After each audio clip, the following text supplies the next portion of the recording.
Welcome to the Dice Tower, a series of videos about games and the people who played them. And now, here are your hosts, Tom and Holly Vasel. Welcome to the Dice Tower. Alright, welcome to the Dice Tower. I'm Tom Vasel. This is my daughter, Holly. And what we're doing is we're talking about board games. This is a video podcast. This is the first in the series where we'll talk about games. We'll talk about aspects of games. If you haven't watched them, I recommend that you go back and look at my top 100 board games. It kind of gives you a feel of what I like, what I'm interested in. But I like tabletop games. We'll be talking about multitudes of board games and card games and what I like and don't like. We'll talk about kids' games and just many different things. And so I encourage you to stay tuned and see if you find it at least semi-interesting. This is the start episode, the first one. And what I thought I'd talk about briefly here is first, the first player. How do you pick the start player in a game?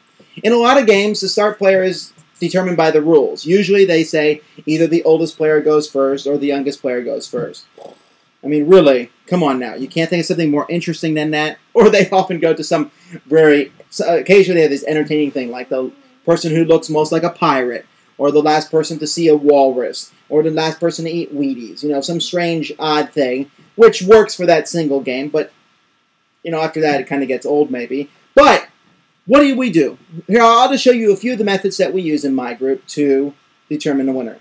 One is by rolling a die. So we both roll a die. I roll a 1. You roll a 3. She wins. Alright, so she gets to go first, as long as we say high roll goes first. Now, the problem with rolling one 6-sided die is that it's easily tieable, which means we both could easily roll a 2, and then we have to roll over. So it's better to roll 2 dice. I roll a 9. You roll an 8. Alright, she wins. 9 and 8. You think I would learn my numbers? I get to go first this time. But instead of using 6-sided dice, often we use 20-sided dice. And so I roll a 4, and you roll a 6 on 2 20-sided dice, and then now you win and you get to go first. Now, rolling dice is a useful thing, and it's helpful. The problem with dice is that you might run into ties, but you can roll them again. I talked to one guy one time who said that they actually threw dice at each other until one person would eventually give up, and then the other person would get to go first. I'm not sure I recommend that for many, if any, groups. Another way is to take a bunch of pieces that are in the game. For example, if we look at the game Carcassonne, inside Carcassonne is a bunch of meeples. The pieces used in the game, I take one from each person, I shake them up, and the first one to fall out, in this case yellow, is the player who goes first. If you need more than one turn order, you can drop off several pieces, and that determines the turn order of who goes first in the first round. So that works for a lot of games, and I think of all the different ways that we use to determine who goes first, that's one that we do more than any other. Then, there's mechanical devices. This here is my friend the shark. Ooh, isn't he scary? If you pop his mouth open, you take turns one at a time, pressing down one of his teeth. Go ahead. Your turn.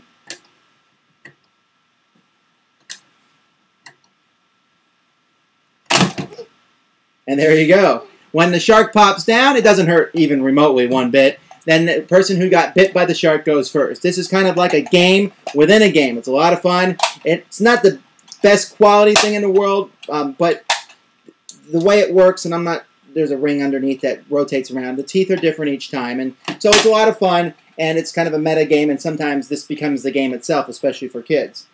On a similar note is the device known as Shocking Roulette.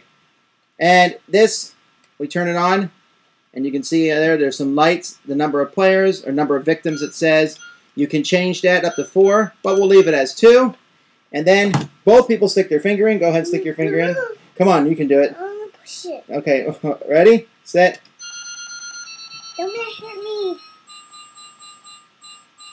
Okay, and as you see, did it get you? Yeah. All right, so then you get to go first. Isn't that exciting? I'm so glad.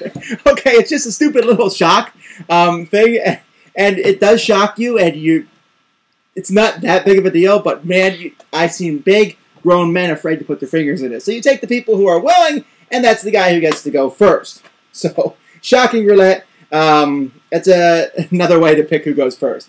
For a less stressful way is Start Player. Now, this is designed by Ted Alspach, and it was produced by him, Bezier Games, and I believe that Z-Man Games is going to be picking it up. Now, one of the problems with this is he designed it as a semi-collectible game. Collectible card games have a feel to them where you draw different cards. Oh, sure. Here's a few. Some collectible card games have this feel to them where you buy a whole bunch and then you get rares and you have different ones. And that's the same kind of aspect here in a sense that you buy different starter decks and you get different piles of them. Well, that's not a problem per se. That means you only need to buy one of these. But if you want the complete set, you might as well forget it. There's no reason I'm going to buy a pack of these and trade it with my friends. From what I understand, the Z-Man version isn't like that. But the way Start Player works is you simply, before the game comes, you draw one of these cards. So if I draw this one.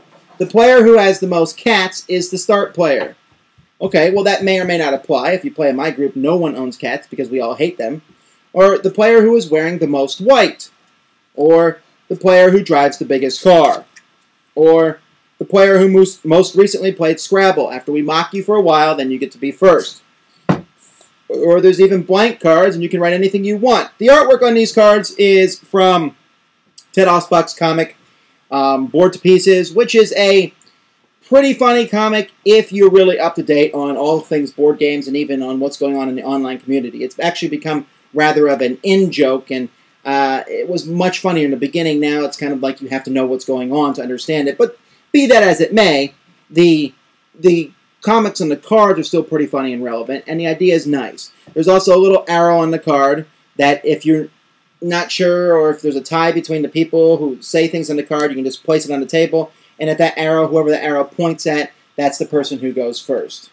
So that's one way to decide who goes first in games, and Start Player is actually a very popular way. It's one that my group likes because, like I said, some people in the group are too much of wusses to use this, and we don't always feel like rolling dice, so Start Player has become the method of choice.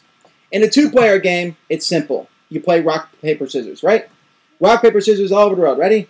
Let's try it. Rock, paper, scissors.